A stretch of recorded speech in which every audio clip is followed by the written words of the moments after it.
Okay, so this is going to be the audio recording for the interview with Marty Grabstein.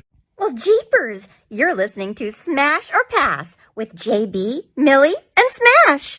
Hi everyone, welcome to another video on the JayBee and Millie channel.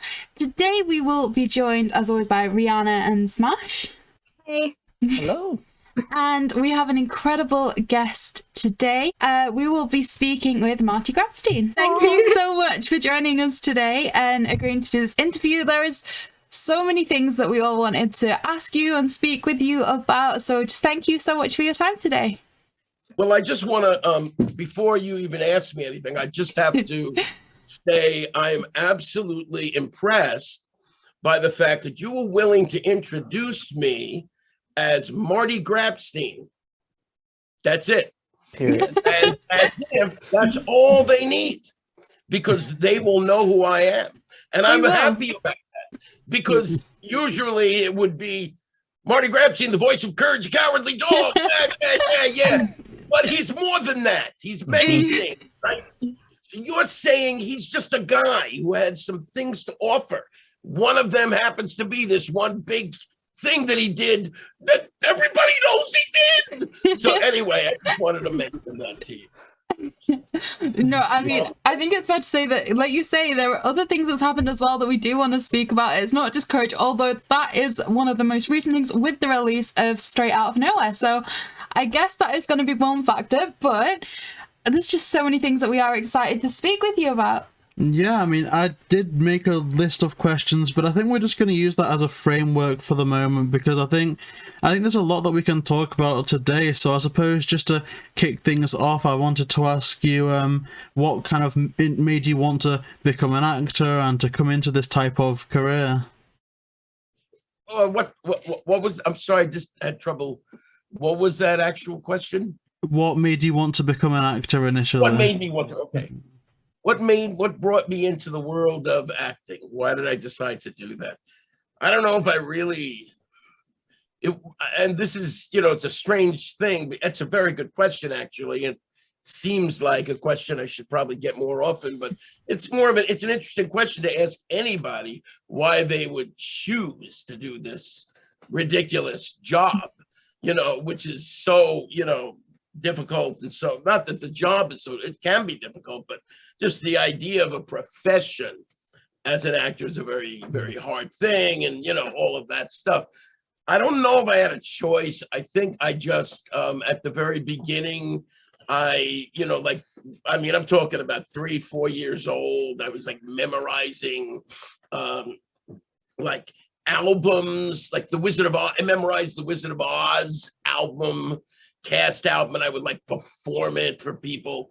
Nobody asked me to do that. I just went ahead and did that, And then as any chance, when I got a chance to act in shows, I wanted to be in the show. And I was always very aggressive and outgoing and wanting to be seen, wanting to be heard, Usually there was never a problem with being heard, as you could probably imagine, even right now, hearing me. They're hearing me down in Belfast right now. See what I did there? I made a little European joke, right? Normally I would say they're hearing me in Montana, but with you guys, I got to say Belfast. You see what I'm saying? It's just, you adjust the comedy for where it works. Of course, if the comedy doesn't work, it doesn't matter where you're adjusting it for. But we're going to move forward on this. This was actually a question you asked me about why. See what's happening now? See, like, what am I doing right now? I'm chattering on and on and on about some kind of nonsense. You see what I'm talking about? So what brought me to that? And the answer really is, I think you have your answer. It's just, it had to be. But ultimately, it became something a little bit more formal when I went to college and I had to decide upon a major. And then the major was either going to be psychology, where I was going to have to work with rats for about 2 years, mazes, and just have to watch a very, very tedious course of study, or theater major right away. So I said, let's go for the theater major. It all went through from there. And then, I just always was doing it one way or another, often not getting paid for it, but doing it nonetheless because it's in my blood kind of thing. That's amazing. Yeah. I mean, my first question for you was going to be, was there anybody that inspired you to want to be an actor? But it sounds like from the start, you just naturally were there. Yeah. Nobody inspired me. If it could have been, it is possible. This might be the first time I've ever answered this question the way I'm about to answer it, because I don't think I realized it until just now. Bert Lahr, the Cowardly Lion in The Wizard of Oz. Yeah. I was filled with him. And I just was like, put him up, I was a king of the forest, he was so over the top, so wild. Perhaps he inspired me. I never realized that until just now, actually. There you have it, right here on this show. Hey, thank you. There you go. That's really, really good, because that very much is like a performance that leans very much into that kind of loud and very charismatic personality that I think definitely is very well suited. Yeah. So of course, you're iconic as Courage, but do you see any differences when preparing, or is there one that you like more or better than the other, like doing a voice acting or like live action performance? Is there any difference that you see or you like more within those? I'm not really, to call me a voice actor is being kind, actually. I don't be too, hard on myself, but just career-wise, I haven't really done much voice acting. And Courage was more of an anomaly for me than anything else, actually. Mm-hmm. Though I love it because it's like amazing how you don't have to it's all just, it feels very easy to do that. But it has its own problems, and its own challenges attached to it. But for me, for sure, it's being on camera, it's what I prefer. And also acting with other people, usually voice acting. I'm alone in the studio in front of a microphone. So in terms of the actual process itself, there's nothing really that terribly thrilling about voice acting. But what's exciting is, the final product, Right. And what's exciting is being able to take those limitations you have and experience and turn them into focused work, so it's, certainly, and I certainly would love to do more of it. And right now, I got like kind of a new agent that's now been sending me out a lot on auditions for new animated things. Now that I'm an older guy, my voice is very specific. I also have getting over a little bit of a cold right now, so I'm a little bit hoarse, but I generally have this kind of, scratchy, raspy voice, which is very good for certain things. Right. And so, I certainly want to use it for that. But for me, on camera, camera thing at the time. Oh, nice. That's so interesting. And this is a bit of a side question, but I know, so I'm training, I mentioned this a little bit before to JayBee, Millie, and Ash, that I'm training to be an actress under Kate Melton, who played Daphne. And I know that with how the world's going at the moment, a lot of the self-tapes and auditions, it is all done online primarily. So when you're doing that, does it kind of take you back to when you are doing voice acting, because you are essentially alone when recording self-tape? Video self-tape you're talking about? Yeah. It's different, right? It does take me back a little bit, but it's different because, like if I'm looking at myself, right? I'm able to see, like I'm looking at, like I'm talking to you now, right? But I'm also able to check and see how I'm looking. How's my shirt? Can I fix the shirt? There you go. little less wrinkled there, because it was bunching up. I'm able to like watch it. And so when you're doing a self-tape, you can kind of see yourself, how you doing, check in, you're doing your acting, and you got to be careful not to look this way, because if I'm looking that way, it's like I have to look that way, right? Now I'm looking at you, right? Yeah. Yeah. But I can't see you. Now I'm looking at you, right? Isn't that weird? The beauty of Zoom. But anyway, but it's not just Zoom, it's also the camera. You got to be careful with the camera anyway, right? So I like doing, the self-tapes are great. As far as being able, what I miss is going into people's offices and getting an audition and walking in and meeting the casting director. There they are. It's that in-person connection, which often can get you the work. To walk into the job and open that door, and the minute you open that door, boom, you're seeing people and they're looking at you and you're looking at them. In that first moment, the audition begins. Before you've said anything, before you've certainly done any work, how you say hello to them, how you connect with them, it's all gone with the self-tape thing. So I miss that. But it's great because you're home, right? You don't get to, you don't have to worry too much about scheduling, and we got to get there at 3:00 and the other. Oh, shoot, I'm working, but no, you get me the self-tape the next day, so you do it. You work it out. Yeah. Oh wow. Thank you for that. And that kind of leads on to the next question, which is, if you embarked on a new reoccurring project in the future, would you like it to be on screen or a voiceover? If I had a recurring what? If you started working on a new recurring project, would you like it to be on screen or voiceover? On screen, yeah. Unless it was Courage. Give me another Courage. I'll take that in a hair's breadth.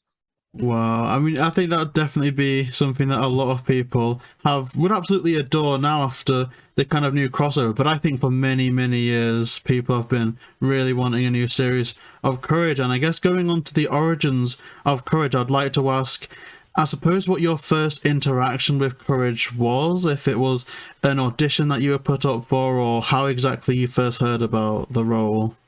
Well, basically, it's a great story, actually. A friend called me, right, called me up, and I had not actually spoken to her in a few years. And she gave me a buzz. She said, Marty, she noticed that I had been doing sketch comedy in New York with a partner around the various clubs around the city and some theaters, and so we were kind of burning up the airwaves just a little bit. Kind of exciting in a group called Lab Rats, the two of us, just a duo. We wrote and performed all that stuff, and we got a couple of nice reviews in New York newspapers and magazines, kind of thing. So she saw my review, and she saw Marty. She figured I'll give him a call. And she said, listen, I'm working for this guy. I see you're still in the business. Making no money at all, by the way. I made no money doing the sketch comedy. Zero. And as a matter of fact, I was negative because we had to pay for everything, the whole show. But it was very exciting, right? We were doing what inspired us, And but anyway, so she said, I see you're still in the business. I'm working with this guy, John Dilworth, who's putting together a new animated series called Courage the Cowardly Dog. And he's auditioning for the voice of the lead character, Courage. And he has heard every voiceover artist in the city over the last 3.5, 4 months. Over 200 voices he's heard. And he hasn't been able to decide how the character should sound. So she said, at this point, I'm opening the door to whomever, and I thought of you and figured I'd give you a call. So I came in, and actually within the first minute, and I didn't know what I was going to even do, I just started doing stuff. It seemed right. And he started reacting, John Dilworth. There was laughter. There was like kind of a, yeah. Could you try like that? Well, that sort of stuff going on. And then at a certain point, he said, "Oh, this is great. This is great. Can you do?" And I was pretty much doing it like this, like me. So he said, "Could you do that? But pitch it up here. Can you do that?" And as soon as yes, that's it. That's the part, and that was it. It was unbelievable, right? Like it was like he said, we got. What's the lesson in that? The lesson in that is that first of all, you never know, and that number two, and for me, the lesson was, why did she call me? Because I was following my dream, even though I shouldn't have been logically, because I was making no money. I wasn't making any money, but I was doing what I loved, and I was keeping my feet into the industry somehow. And so I got a little payoff for that, So anyway, kind of a nice lesson for people that are, especially you over there. What's your name again? Rhianna. Rhianna, yeah, young person, just do what you love, right? Do it because you love it. So young anyway, you got plenty of time. Wait for this world to become human again. Yeah. UK, God, horrible. What's going on? Please. Tell Boris Johnson I want to have a conversation with him. Oh yeah, I mean, there's definitely a lot that we could say to Boris Johnson. Although I think they might be too busy bringing up other animated characters that aren't strictly relevant. Oh yeah, they this. seem to enjoy Peppa Pig World. Peppa World, whole fiasco. They basically did this interview this kind of press conference where they forgot what they were saying and then just went on a tangent about how much they like going to Peppa Pig World. Were they talking about like people's lives and like the terrible stuff happening in the country? Yeah, so the new variant of COVID-19 is, so yeah, we went to Peppa Pig World. They're an interesting character. Oh Lord. They should do a Courage the Cowardly Dog World. I think that would be such an interesting theme park to go to, because you could make all the kind of abstract visuals of the show apparent, and just imagine some of the rides that they could have there. Wow. I think that would be amazing.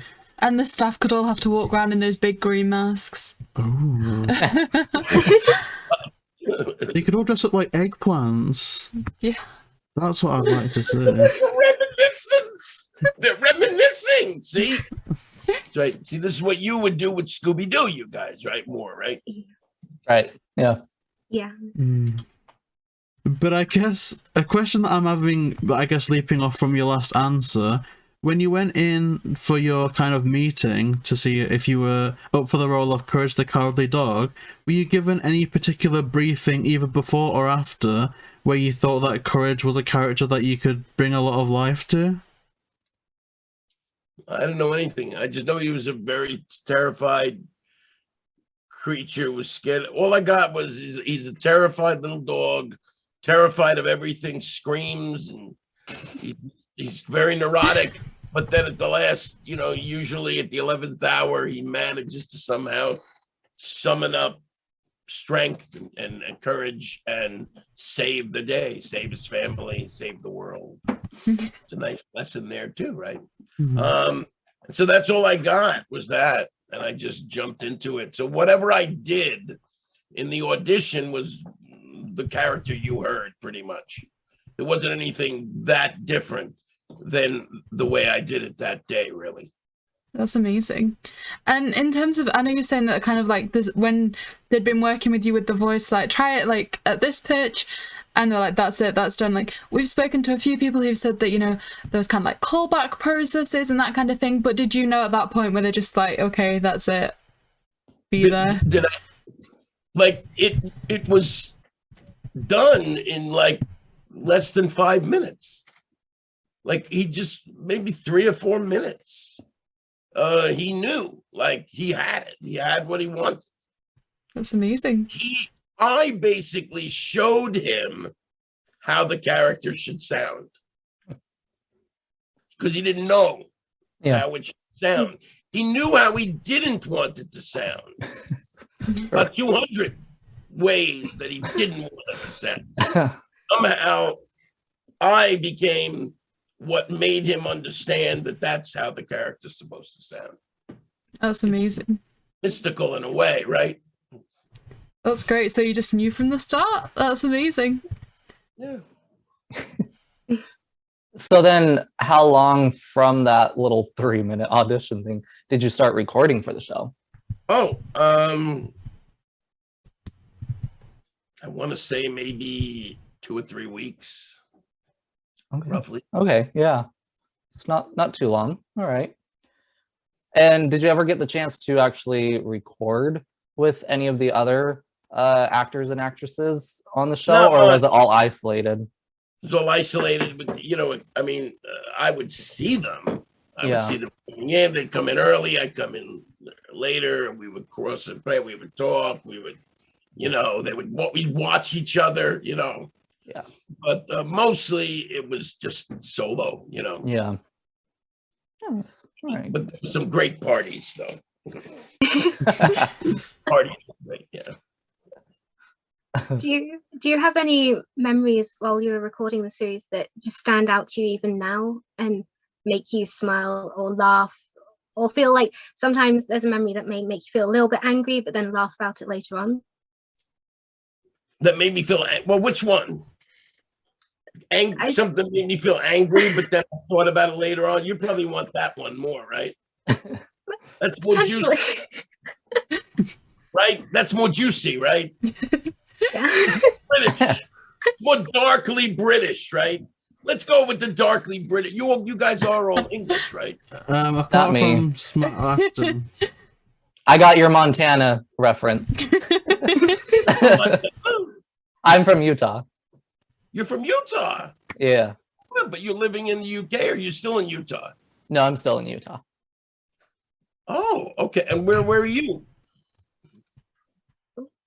Rhianna, I think. I'm sorry, I'm in the UK. You're in the UK, okay. Yeah. So, darkly, okay. Well, I mean, listen, there was one thing that got to me a little bit. I was a little upset about it. I mean, I didn't do what was I going to do? I just felt like, there's nothing I could do. After the first season happened, and it was a big hit the first season, right? Everybody loved it. They fell in love with this show and the dog and my character. They decided to somehow change the way the dog, like that Courage would now, where he would now speak sometimes, he would hardly ever speak in the second season. He would it would be, which is, it's funny, and a lot, certainly the screaming and the reactions, and every once in a while you'd hear yay or Muriel or whatever, right? So he didn't speak, but he would speak sometimes. Now he doesn't speak, but he doesn't speak too often. The arbitrary nature of it was very strange. They changed it. And I couldn't understand why you would change something that started off so well. Like, what were you trying to accomplish? The idea was maybe that you'd be able to kind of keep things going a little quicker because my lines weren't showing up so much. It's not that my performance was a problem for them. It was that they said that in general, they listened to focus groups, which is a dangerous thing to do sometimes. And they saw that most of the reactions were from the more frenetic stuff, the more action versus stuff, the screaming, all that. They laughed more from it. Whereas, like, oh, my name is, John Q. Silver, and it's not, right? These little jokes and stuff. But it's part of, I think, what gave him his charm. And when I see fans at the conventions, and I do a lot of conventions where I go to these, like popular culture conventions, Comic-Cons and things like that. I meet a lot of fans, and they're always asking me, say this, say that, could you say that quote? And they all want me to say the lines. So I think it was ridiculous, actually, that they did that. I can understand on a certain level why they might limit it more, make the writing of it a little bit less redundant at times, but it pissed me off. It really did piss me off a lot. And it saddened me because I'm an actor, right? So you're taking my lines away, The actors like to have their lines, right? So it just made me, so I had to kind of plow through that. But as I did, I actually felt fine about it. And people were loving the show just as much. And they were fine about that, that I wasn't, and it was actually an additional challenge because I had to continue to create this character without having those easy lines to rely upon, So it actually became its own interesting challenge, and we all need those, right? So there you have it. I think that was your question. See, wasn't that juicier, Rhianna, right? Yeah, thank you. Like my brother, he was actually talking to me before this, and I'll admit, I didn't grow up watching Courage, unfortunately, but he was a big fan of it growing up. And he said that was one change he didn't quite understand. He still enjoyed the show and loved Courage, but it was one thing he didn't quite understand. And but that actually leads on to the next question, which is, so there was a special pilot which we think premiered in 1996, but after 95. 95, and yeah, that was not me. I did not do that, and it wasn't really a pilot. But it became a pilot. It actually was not done with the idea of being a pilot. It was a short animated film that he didn't know what was going to happen with. And it got nominated for an Academy Award. It's called The Chicken from Outer Space, actually.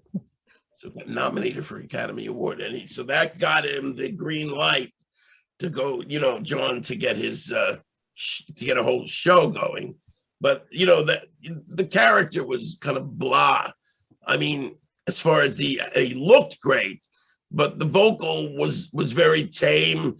And then he only had one line at the end, and I swear to God, it went like this: "This shouldn't happen to a dog." And that, like, just that deep voice, and he didn't want that.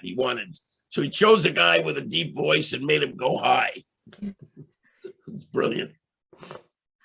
See, I imagine like that change in voice. I'm surprised you didn't finish recording with a sore throat every day, because like you said, when you're looking at roles now, you're particularly looking at like the deep voice. And I think like Courage, like screaming Muriel is the most iconic thing. Like after the Straight Out of Nowhere movie, JayBee and I would be walking around the house and he'd just scream Muriel in that voice to try and scare me. Like, it is iconic. Yeah, I didn't want that to be out in the public. Now I seem like a crazy person, but it is good. What did you guys think of the movie? We'll get into the Scooby thing a little bit. What did you guys think of it? I guess we can start with Rhianna. I absolutely loved it, and I couldn't find a fault, to be honest. I enjoy everything Scooby, and it made me actually go back and watch old episodes of Courage, and I'm binge watching it with my brother, and it's just so much fun, and I love the character. I love everything about it. And I guess Ashton? Yeah, so I didn't really grow up with it either. And then I was trying to like hurry and binge the entire series before the movie came out because I wanted that background of Courage. I only got through like the first season, and then I had to have my boy, who's showering right now. I was like, tell me what happens in this show. So he hurried and like caught me up on, he's like, here's the most pivotal things you need to know. But then I watched it and I was like, you know what? Even if I didn't know anything of Courage, that was just an absolute blast. That was just fun. So that's how I could describe the movie for anyone. It was just fun. It was What amazing. about you guys? See, the one thing that I like, Courage in general, the one thing that I love about it is the dynamics. So JayBee and I have been laughing a little bit watching it recently because we rewatched all the old episodes as well. And just the dynamic between Muriel and her husband, we say reminds us of my parents. Because my mum very much considers my dad to be like the miserable old man. And she's like, oh, this amazing, caring woman. So just the dynamic that they play always makes us laugh because we just associate with my parents. But the movie was really good. It was really good to kind of have the second dog running around to like annoy Eugene even more. So yeah, it was fun. Great. And you? Well, I did kind of half grow up watching Courage the Cowardly Dog. I don't know if I caught reruns, but I must have got hooked to watching I must have seen maybe 20 episodes until, and I've written it down in my notes here, I got to the House of Discontent episode, which is the one with the kind of floating face. And that, like traumatized me so much as a child that I couldn't watch anymore. But then in later life, I did go and watch it all, and I absolutely love it. I don't know what it kind of embarrassed me that I was scared of it watching it back in hindsight. But I do love the vibe, and I think they blended the theme with the Scooby movie very well as well. I think they could have gone a bit scarier and a bit weirder with it, but ultimately, I think if you don't know Scooby, I think you can enjoy it. If you don't know Courage, you can enjoy it. So I think they found a nice way to blend both worlds together. Yeah, because with it being two different things, it was two different art styles, and they even incorporated and balanced the different art styles really well, so it didn't seem disjointed. It was really nice. Yeah, I mean, I agree with you on that. And I thought they didn't. Yeah, I was worried, because I was thinking, well, first of all, I mean, I'm just going around and saying this, and I don't care if anybody hears me from Warner Brothers. Well, give me a call or, write me a nasty letter. But I think they really did a pretty lousy job of promoting this movie. I mean, did you even know it was happening? Come on, man. So we're fortunate in that we do a Scooby-Doo podcast every week, and at the end of that episode we always go over community news and what's happening. So just through being in a community with it, we know of things happening, but like you were saying, there wasn't any huge news. To get the DVD of this movie, it was so difficult. Normally when DVDs come out, they're in displays at the front of the store and everything. This was just a case of walking to the back where the DVDs were, and it was is it on the shelf yet? It's not there. Let's just download it because it's the only way to get it right now. Even the release was a bit... Yeah, I mean, I would say that, to be fair, that partially that is also a function of... the DVDs are going away, more and more so, and so even within the last, because what are you in your early 20s? Yeah. I'm 19. 19. But no, Millie, how old are you? I'm 23. Yeah, early 20s, yeah. So I'm saying even 5-6 years ago, it was easier to get DVDs and to make bigger deals. So I understand that partially. Yeah. But here's the thing.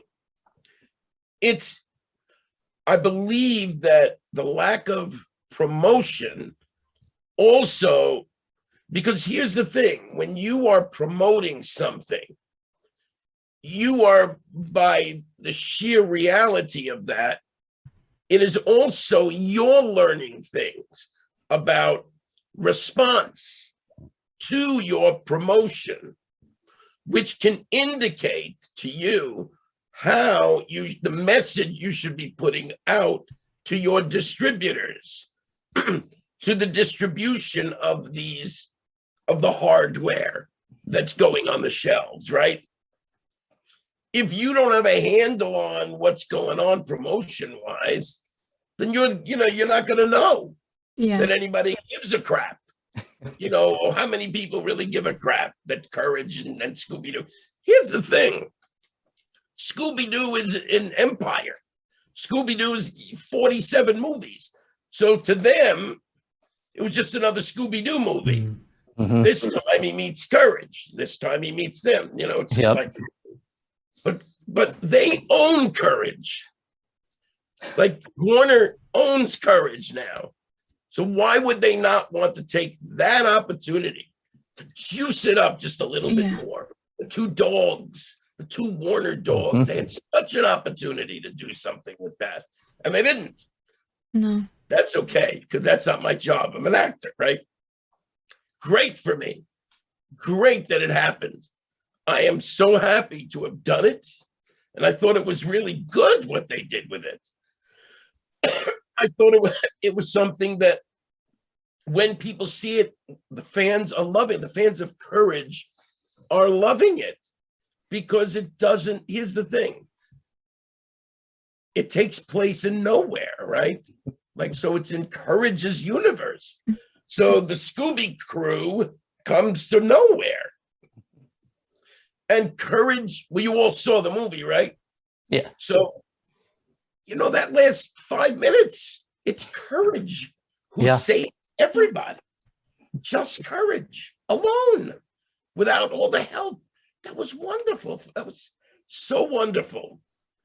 And I, you know, I was just really happy, and what a good job they did with that. I'm just irritated with the promotion department. Like, what were they doing? What were they thinking? I mean, like you said, it was set in nowhere. Like the majority took place there, so it was all the Courage the Cowardly Dog art style.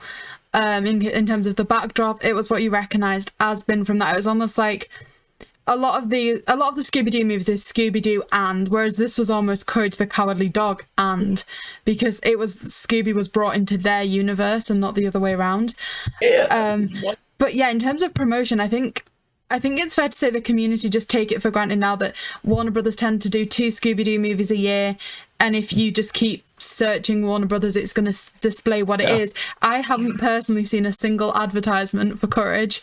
I've just spoken to people like Smash who said, yeah, so this is what the new movie is, this is when this is happening. That was the trailer, I guess, and I think that was trending, so I think maybe the people reacted to it better than the Warner Brothers promoted it.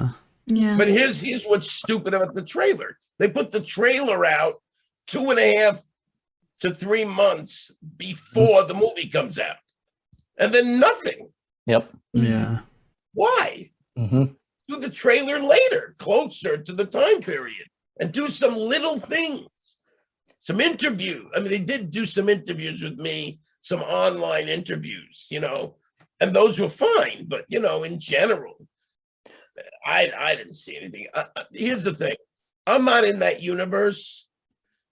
I'm not in the nerd world, but I am a nerd in my own right. But I'm not following all the fans of Courage and fans of Scooby. These are people that would know what's happening. Like when I heard it's going to be coming out. And the fans would come up to me at my table at the conventions and go, yeah, you're going to check out the movie? You go, you're kidding me. Stop. Courage Scooby-Doo movie? Imagine a fan of Courage. Someone is coming to pay me for my autograph, right? And doesn't know that there's a Courage movie out. Isn't that horrible? Yeah, that's Why ridiculous. didn't they get to know that? Why would I have to tell them? Yeah. Terrible. So Warner Brothers, you messed up bad with that. I'm sorry. And I loved all your old cartoons. I'm a big fan of the old Warner Brothers Looney Tunes cartoons, my favorites. Yeah, Warner Brothers is really good, but it seems that a lot of the times with them, unless it's going in a physical like cinema into a theater, they're kind of a bit like it's part of the machine. It's almost mass produced, like, let's get this out. Whereas if it was in the cinema, like, they'd be having like people dressed up as Courage the Cowardly Dog kind of dancing around DVD stalls and a McDonald's promotion. True, But remember, the pandemic did limit stuff. True. Yeah. True. Still what they could have done, even though they had the pandemic. Everybody cried that, well, the pandemic, and we can't do anything. There's plenty of stuff you could do. Plenty of things you could do without making a live appearance. I guess the thing that I wanted to ask you about that, in terms of, I guess we've mentioned before that you really enjoy, I guess, speaking as like speaking parts, and that the courage is like their reduced speech was a bit discontinued after season 1. But going through the whole show, there's so many like wacky and bombastic villains that have little catchphrases and kind of long, overdrawn parts. And I was wondering if there's any of those villains that you would like a crack at voicing if they were to revive the character, or if you could play more than one role back there. So really, no one's ever asked me that one.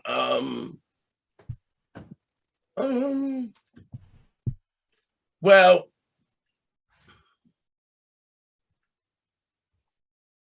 it's really hard because my favorite villains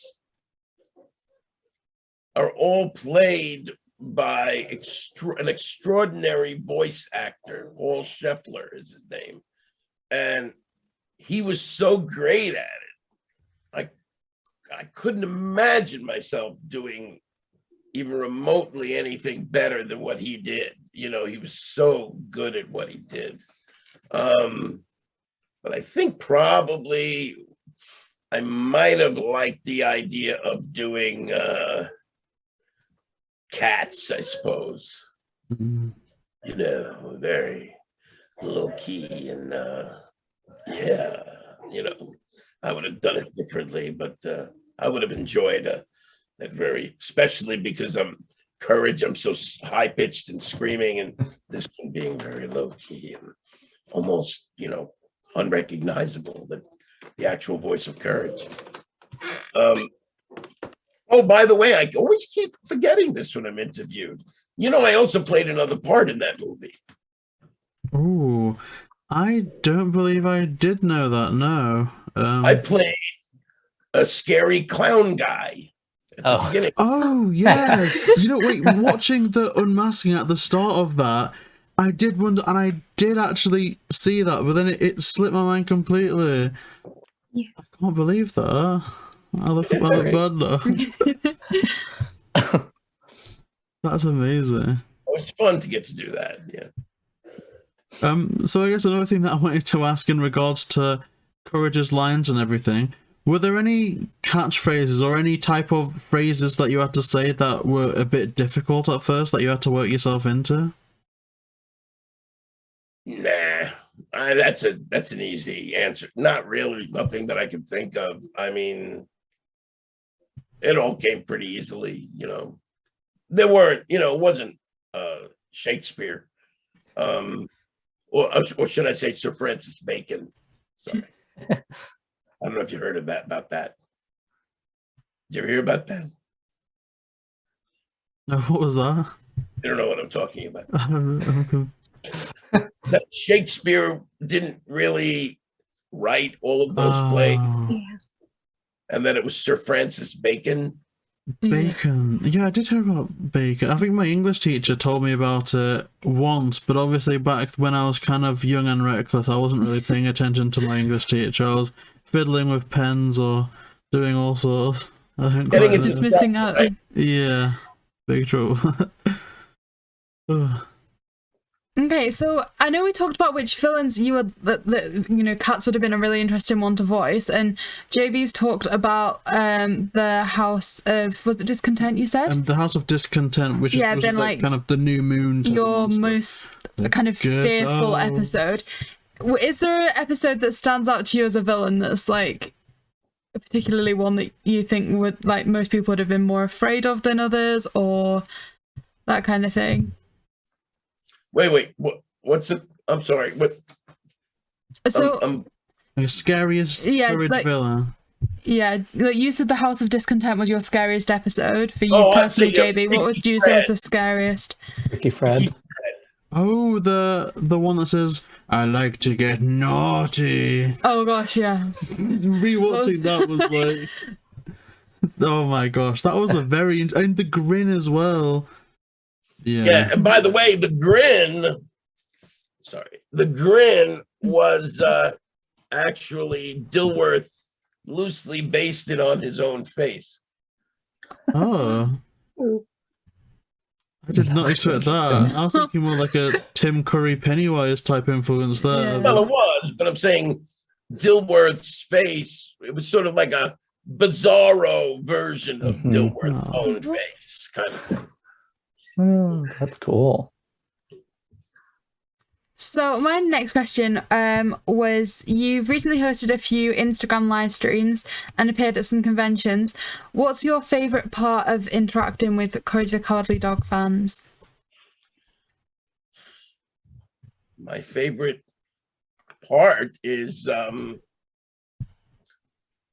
that it seems as if I stumbled into a character and a show that really touched people's hearts as well as entertained them, and sort of, became like a part of them, or, their emotions were very connected to that. And so, especially meeting people in person and speaking to them about,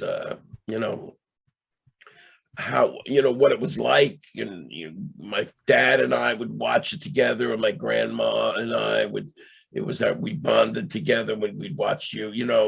I'd get people with tears in their eyes, and somehow it was like, it wasn't just a fun show that people loved, but it was actually that maybe there was something built into the DNA of the show about this very vulnerable creature who is so terrified, so frightened, and somehow finds a way to face his fear and move forward and do really good.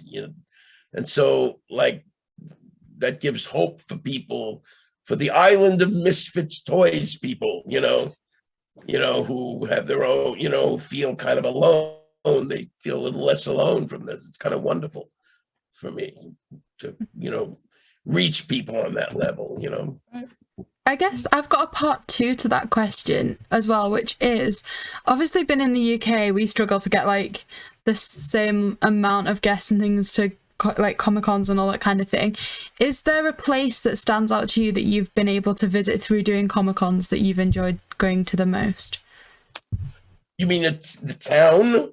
Like just anywhere, be it like a state that you've not really been to before that you enjoyed for a Comic-Con or anything like that? Well, I enjoyed going to Texas, because I've been to Texas twice now, and I'm going to be going back a third time this, God willing, if the powers that be decide to allow people to live their lives, or people decide that they're going to live their lives anyway, despite the powers that be. So, I'm just loving the spirit of the people in Texas. There's something very its own thing, kind of. And to a lesser extent, Florida, actually, which also, while I'm more familiar with Florida, I don't think I really understood how different Florida often is from the rest of.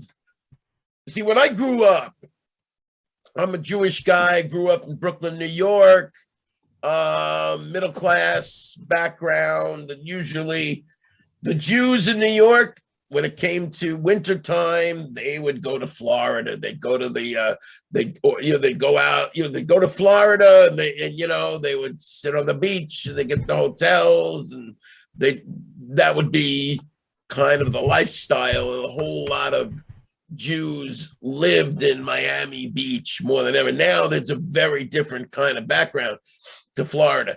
So I didn't really need Florida then, because I had enough Jews, where I was growing up. I had plenty of Jews everywhere I looked. It was like Jew heaven, New York City. So, it was you know, now in Florida there's a kind of, and there are still many Jews in Florida, but it's more of a mixed bag where I'm going, and I'm just seeing this wonderful spirit in Florida right now, a real wonderful spirit of, again, living their lives, and you know, kind of like sort of like a pride. I can't put my finger on it, but it's great feeling both of those places. So I think that was kind of your question. You didn't know how deep that was going to go. That was my question. Thank you. The Jew thing. You know, when I kept saying Jews and Jews, and he's saying, so it's okay to say Jews. Yeah, of course it's okay to say Jews. Nothing bad about the word Jew. I'm a Jew. You know? There you go. So then, speaking of like conventions and stuff, is there any like particular item or something that you have been asked to autograph that stands out to you? Yeah, a couple of times, really 3 times, I've autographed people's leg. Oh. All right. They Wow, already makes have people an happy. autograph of courage, right? Now they already have a tattoo of courage. Mhm. So they want me to sign under the tattoo, and then they'll tattoo my signature. So when they die, when they're being prepared, the body is being prepared. Whoever's preparing it is going to see my signature on the person's leg. That's dedication. Oh, wow. That's incredible. And they paid me for that too. They gave me money to sign their own leg, which is That's wonderfully frightful. Whatever makes them happy. All right, so then kind of a little more of a different question, but the like Funko Pop vinyl figures, have you seen that they're doing a Courage one? Waiting for mine to come. I Go already away. So were you like, did they make you aware of that beforehand? Did you get to approve anything or see anything before? No one gets to approve Funko Pops, I don't think. Okay, so they just said, ta-da, they're doing it, and you're like, cool. Yeah, Nice, all right. they do what they want to do. I mean, I think they got to get approval from, they don't need my approval for it. It's not my image. I don't own the, so I don't have to approve anything. But they pretty much, if they want to do a Funko Pop, everybody's excited about it, apparently. Sure. It sounds like a big deal, right? I'm waiting for mine to come. Mm-hmm. I got 50 coming from one source. I got another 50 from another source. Wow. I'm thinking I'll have 100. Maybe I'll be okay. So I go to the convention. I'm not gonna bring 1 million Funko Pops, but they'll come with their own and ask me to sign them. And then I have an agent that's going to be setting up a signing thing where they could do it through the mail or whatever it is. And, you know, so how cool is that? I was wondering, when am I ever going to get one? So I was very excited that they came out with it. I have no idea how the sales are going. I think it's still have you even gotten yours? Did you ask for one? Or? We ordered one from this website called Pop in a Box. We want to order another one as like a part of a giveaway to celebrate this interview, but like it's something that I don't really want to announce until it arrives. But it looks amazing, and it was just so exciting just having just the thought of having a little Courage on the shelf. It's amazing. I think the thing with the UK is everything's less accessible with stuff They're like this. Imported, right? So it's websites that buy in bulk from the US to sell on to a UK. So we've got to wait for them to be like spread out throughout the US, to then be flew over to the UK and then be distributed here as well. So we've seen some of the US getting there. So hopefully that means they're on the way. Yeah, that hopefully. Yes. I was actually. Go ahead. I'm sorry. Go ahead. Say that again. I was actually curious when when we were talking about the conventions. Do you think that you would ever come to a convention in the UK? Sure. They booked me. Yeah, I'll come. Love to come. See, that would be absolutely amazing. Email, I can't remember the name of the one, so we went, but email them, JayBee. Well, no, well, It was actually, I wanted to ask this because I was a bit surprised when I found out this. Millie and I went to this convention in Manchester called For the Love of Horror, where Matthew Lillard was doing signings and photographs. And one thing we asked them was if they'd seen the Courage kind of crossover movie yet. And this was back in October. I don't know if this has changed now, but they said that they hadn't watched it yet. So I was wondering, for like the launch of the movie, did Warner Brothers try and host any type of watch along, or was were cast members sent copies of the DVD, or was it just here it is, it's out there? I got nothing. I did nothing with any other cast members. There was never anything like even like a Zoom meeting. You would think arrange a Zoom thing with some of the lead actors and make a little half-hour interview or something, to promote the movie. Nothing. There's nothing for that. So no, the answer is no. I did get copies of the movie from them, but I had to ask for it. Mm-hmm. I had to ask for copies. I got them. I got 5. And then I had to ask for another 5. Should have given me 20, But anyway, it is what it is. Matthew Lillard's a great guy, actually. I did a wonderful, if you look at my page, I have a video of me bursting into his signing because we were both at Rhode Island Comic-Con together. I'd never met him before. So I said, let me just insinuate myself into his life. But he doesn't know me. So he was like, it was this fun thing. I won't even say it, but it was great fun. No, yeah. So I just want, I wanted actually, because I know we're running close to kind of time, and I wanted, I know we're having fun. I know you're having fun, but I did want to just mention, boy, this thing really flew actually. I can't believe it's off already. But I did want to just mention that I am, there is life after Courage for me. I'm not actually happy to say that, first of all, and actually I probably will be posting it on my page. This it's another little cartoon that this kid actually did. A friend of mine teaches film at Pratt in New York, and he, this kid that like his graduate senior thesis piece, put together a cartoon, and the teacher really loved what this kid did. And the kid was a big fan of Courage, so, he wanted me to see it. And then the kid actually asked me if I would do a couple of voices in it. And he would replace the voices that were done.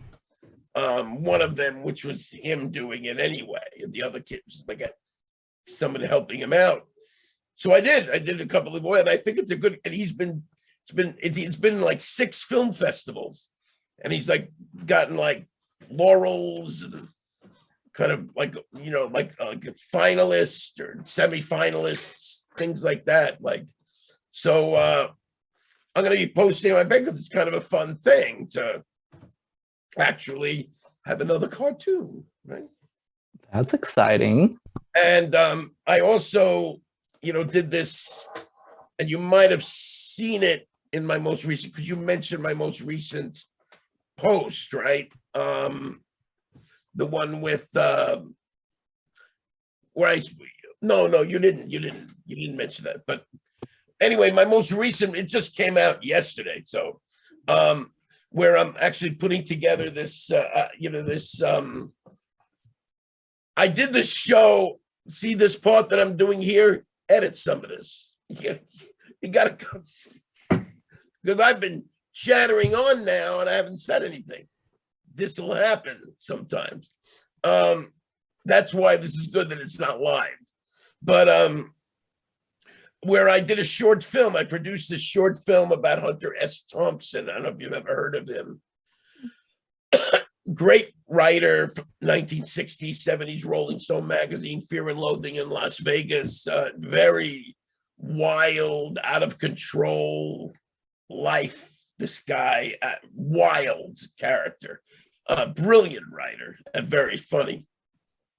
So I got a chance, I got a chance. I produced this thing, and my partner, my creative partner, wrote the script, and we came up with the story together, and then he wrote the script and directed it, and I play Hunter S. Thompson. It's a 17-minute film.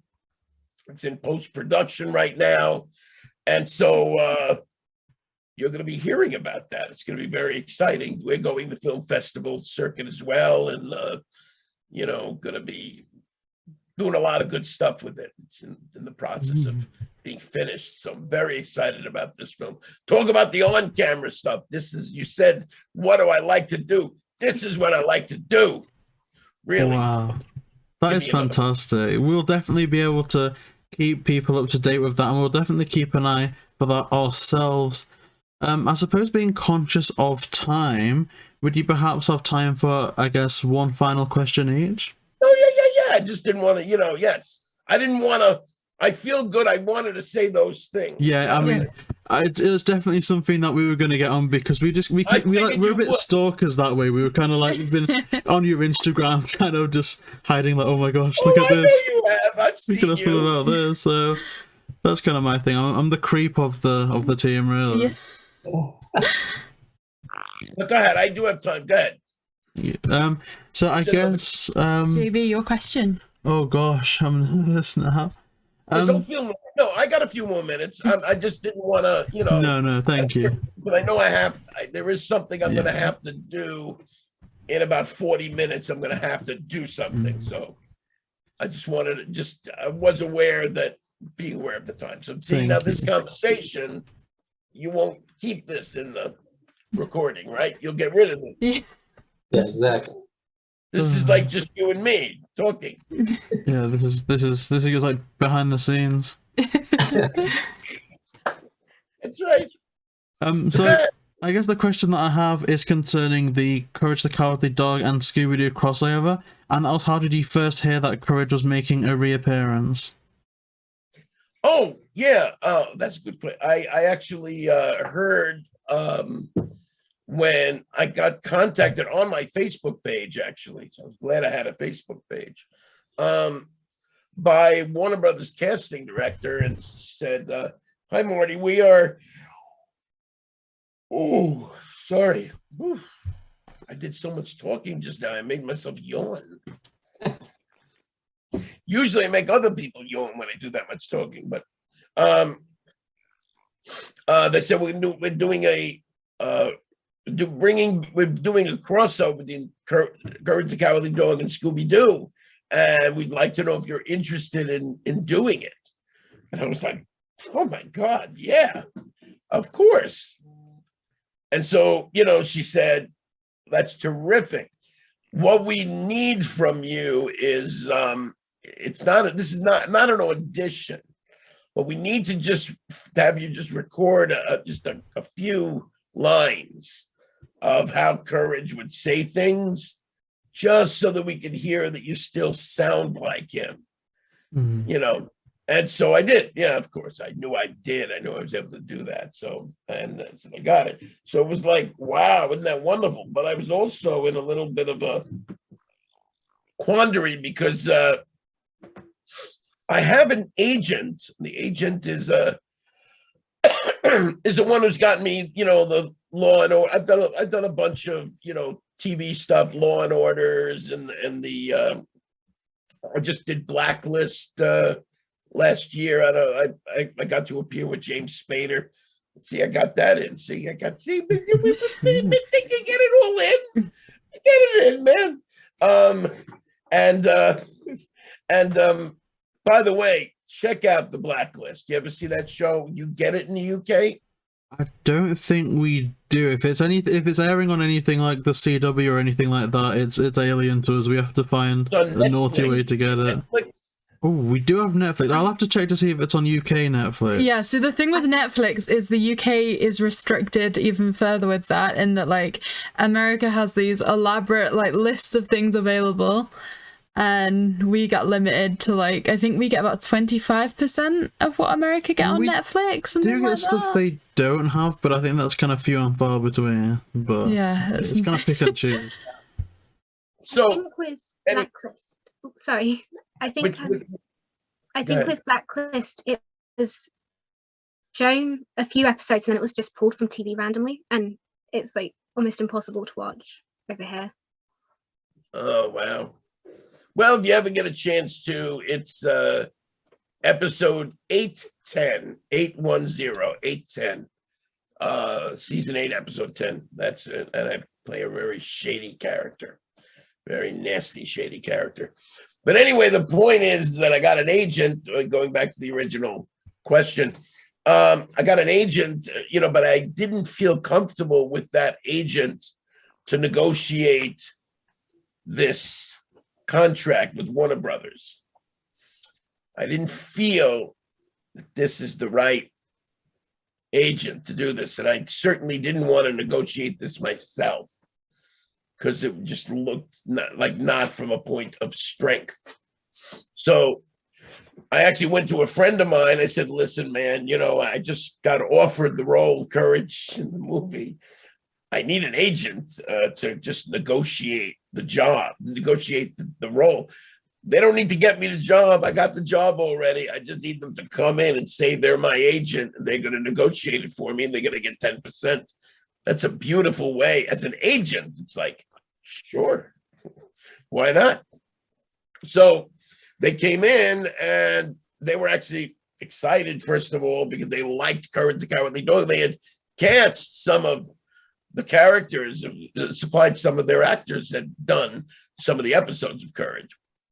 So they negotiated the deal for me, and they were really trying to lowball me financially. So they got them to, bump it up more at a more fair rate for me, So that was great. And this agent is still getting, negotiated other things for me that I did as well. And including the thing that John Dilworth had tried to do, which was to do a prequel to Courage, to bring Courage back as a series, as a prequel, Young Courage. And I thought it was cool. It was fun. It just didn't work out for them. Like they shelved it, unfortunately. But I did get to record the pilot of that episode, of that series that never actually occurred.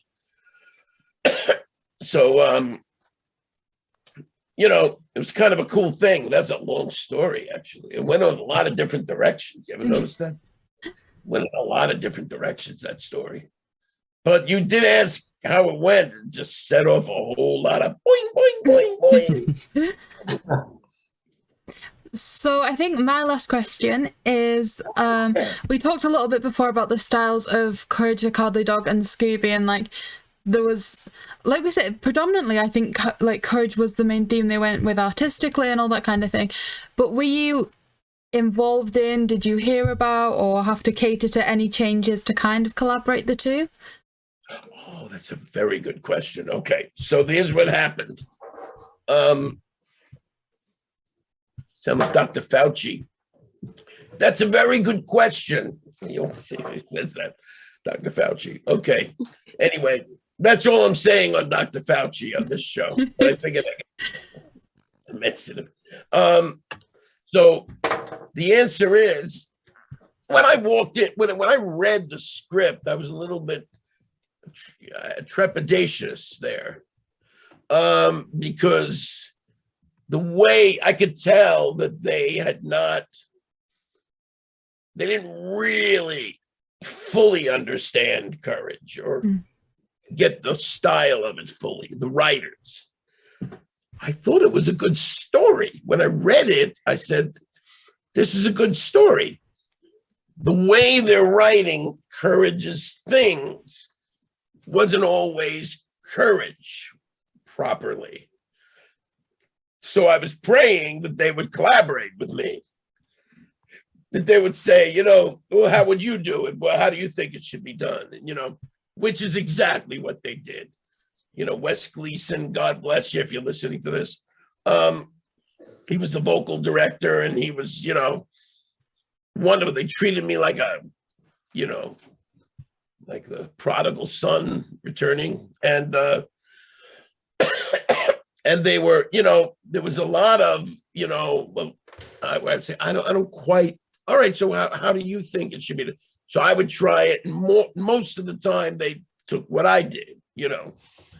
And so there was I had a kind of role in making sure he sounds the way Courage would sound, you know. And that, I think it worked, because I never knew from anybody that Courage himself sounded weird or wouldn't have done that. The only thing I've heard is that a little bit of what you said, JayBee, was that it could have been a little scarier. But that for sure would have been the case if it was a Courage movie. Because, you know, a lot of people say, you know, with Scooby, everybody is they're not really monsters. Usually somebody's wearing a monster outfit. In Courage, they're really monsters, you know? Yeah, it's always people trying to like come and like con Muriel into buying something or making something go wrong. Like you say, it's actual people doing actual things more. Yeah. Serious demons, demons and creatures and, you know, savage beings. And so to their, you know, to their credit, I do agree with you that I think that they really did meld the two universes quite beautifully together. You know, because in a way you needed to make Courage Courage, Scooby's a very family-friendly show, and Courage is a little bit more, you know, dark and edgy. Still good for family, not for every family. And sometimes, you know, a little too much for certain people. So they had to make Courage not too much messed up. At the same time, they didn't want to Scooby, you know, Scooby then was in a sense being forced to extend into a real world of scariness that he's not usually used to. So I thought it was a nice blend. I thought it was kind of cool the way they did that, you know? So I was really happy with it. And everybody's given good feedback on it. You know, I haven't heard anybody say, it was really disappointment. And, you know, we waited so long and, you know, but a lot of people are saying we need another Courage. Come on. Yeah. You need to bring back Courage, please. Hopefully that's given it the push it needs to do it. I can live forever here, man. Before I die, let's get another Courage show, man. I mean, I think you said, JayBee, when it was announced, like Courage the Cowardly Dog started like to trend on things like Twitter. So there is still like a huge fan base there. Well, one thing that disappointed me about not the film, but it was actually the DVD in itself, is that the bonus features, as they often do with Scooby, included 3 bonus episodes of Scooby-Doo, which was amazing. But I think it would have been so cool to have an episode of Courage on the bonus features, because if you're a Scooby person watching it and think, okay, Scooby's great. Oh, there's this little pink dog here. They're awesome too. Where can we watch their show? Obviously, it's not too difficult in this day and age, but to have that on the disc would have been so great as an introduction. So ridiculous. Why wouldn't they do that? And they owned Courage. Yeah. Warner Bros. I'm sorry, guys. It's a little stupid, really. Yeah. Okay, Smash, did you have a last question?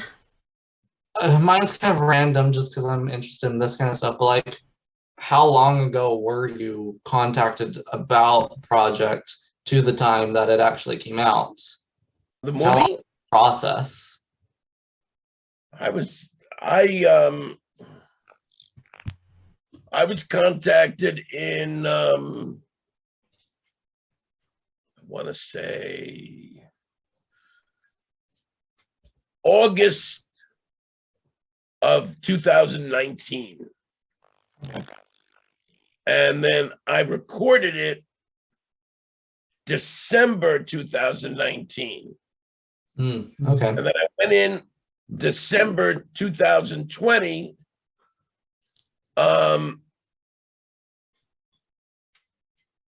2020 to do the ADR, fix-ups and additional sounds and things like that. And so when it was released in September, it was almost 2 years. Okay. 2 months shy of 2 years. Mm-hmm. From the point when I recorded it to the point when it actually was released. That was a good long time. Okay. Pandemic slowed things up, I'm sure. Right. But not as bad as if it was a live action thing, right? So I was grateful because most of that work needs to be done in the studio anyway, right? Mm-hmm. Right. Okay, So, and God bless. Rhianna, sorry, did you have a last question? I did. First, I just want to say that it's been like amazing talking to you, because just from your voice, we can hear how much you love courage and talking about your art. Like, it's amazing, and you must have like such a real passion for it. And I guess my question is, if Courage could have a crossover with any show or any movie, what would you like it to be? A crossover? Yeah. Well, crossover between Courage, another crossover between Courage and another character, you mean? Yeah. All right. I thought of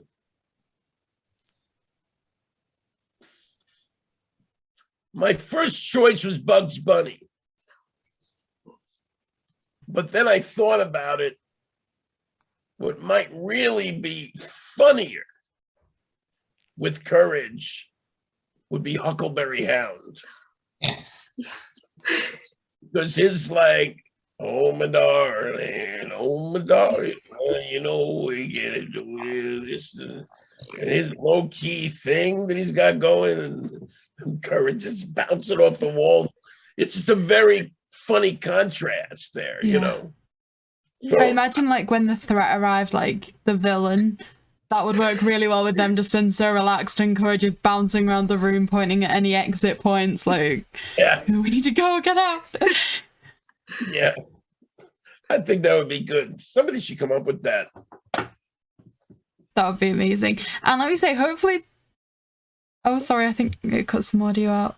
But hopefully, like you were saying, there's so many things they can do now, and everybody would love another series of Courage and another movie as well. So hopefully it's given them the prompt they need. There's been such a good reception with, you know, so little promotion really, that it clearly displays that more Courage is something that would be amazing for everybody. So we've you've started to speak about some projects you've got coming up. Before we wrap up, is there anything else that's happening that you'd like to make everyone aware of, or anything like that? Just keep an eye out for my I'm doing a essentially we're in the post-production. We are about 80% done with the film, right? But we need to get it past the point, to get to that final lap. So we're putting it out as a little mini fundraiser, essentially, where we're offering people the chance to be like backers, you know, and make contributions, and there'll be rewards giveaway, you know, like that whether you'll make your clean cut. Where we'll be, you know, I'll be doing video shout outs to people. I will be, you know, a lot of signed merchandise to give away, you know, as part of like rewards for contributing and that whole thing. So there'll be this little fundraiser going on that you'll see online. You'll see on my page. There's that. So you could give as little or as much as you want to throw into the cause if you wanted to do that. We're trying to get it to that final point. We got a really good composer, Jody Gray, the guy who composed the music from Courage the Cowardly Dog, actually, will be our composer for this Hunter Thompson short film. So, and he's a good guy. He's given me a really good price, but he's not cheap. And so the idea, why should he be cheap? He shouldn't be cheap. he's a terrific artist, you know. And then there's, you know, there's just, we're trying to get it technically, get that final technical thing. It just seems to never end when it comes to film, you know. So just keep an eye out on Facebook and Instagram for any information. And even if you don't want to keep an eye out anyway for when this film is coming out and its progress, and you'll be a part of it spiritually and, you know, cheering me on and getting this thing into the end zone kind of thing. So amazing. And we'll be sure to include in the description for this video the links to things like Instagram and Facebook and things like that, where you can keep up to date with that information. So yeah, like we say, check the description of this video for links to that. But I think that concludes on this video. So thank you so much for your time today. Honestly, it's been incredible to get such insight, and I think it's fair to say we've all really enjoyed it, right? Yeah, I've had a blast. Like, the time's just flown. It's been incredible for us. I know, Thank I couldn't you. believe it, you know. And as I said, you know, I know I go on and on and on and on, and then suddenly the time is gone. And you know, I know the reason why it took so long, why it went so long, is because I don't. Wait, are we still on? Are we still recording? Yeah, I guess we'll edit bits. We can edit bits. Oh, what I say out, you can cut anything I say out. So that's the thing, right? You put that out now, right? Or leave it in. Oh, we can censor it. We don't know. The sky's the limit. Yeah, it's actually better because they'll know I said a dirty word. They're gonna wanna wish they could hear it.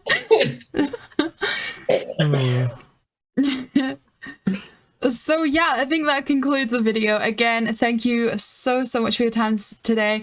All the links will be in the description for those projects that you were talking about, so anybody that is interested in those can go and check those out. So yeah, this has been another video. Thank you so much and goodbye.